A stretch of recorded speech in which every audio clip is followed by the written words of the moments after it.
പണമുണ്ട് എങ്കിൽ പരിസരം ജനനിബിഡമാ, പേക്കൂത്ത് തീർന്നാൽ കൂത്തുകാരൻ മാത്രമാ. പണുണ്ടെങ്കിൽ എല്ലാരും ഉണ്ടാവും, ഇല്ലെങ്കിൽ ആരും ഉണ്ടാവില്ല.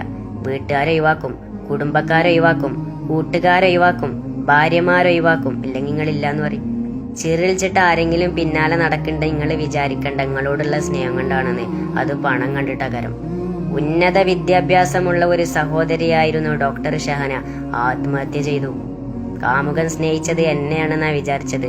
പക്ഷെ അവസാനം സ്ത്രീധനത്തിന് വില പേശിയപ്പോഴാണ് കാമുകം പണത്തെയാണ് സ്നേഹിച്ചതെന്ന് മനസ്സിലായത്.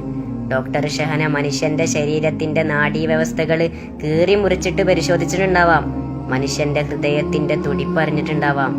പക്ഷെ ആ ഹൃദയാന്തരത്തിന്റെ ഉള്ളിൽ ഒളിപ്പിച്ചു വെച്ച അത്യാഗ്രഹത്തെ കണ്ടുപിടിക്കാൻ ഡോക്ടർ ഷഹനയുടെ തോളിൽ തൂക്കിയിട്ട സതസ്കോപ്പിന് കഴിയാതെ വന്നപ്പോ ആത്മഹത്യ ചെയ്തു പോയി. അള്ളാന്റെ വിശുദ്ധമായ ഖുർആനിൽ അല്ലാഹ് പറഞ്ഞു, അൽ മാലു വൽ ബനൂന സീനത്തുൽ ഹയാത്തി ദുനിയ വൽ ബാഖിയാത്തു സ്വാലിഹാത്തു ഖൈറുൻ ഇൻദ റബ്ബിക സവാബൻ വ ഖൈറുൻ അമല. പണവും സന്താനങ്ങളൊക്കെ ഈ ദുനിയാവിന്റെ അലങ്കാരങ്ങൾ മാത്രാണ്.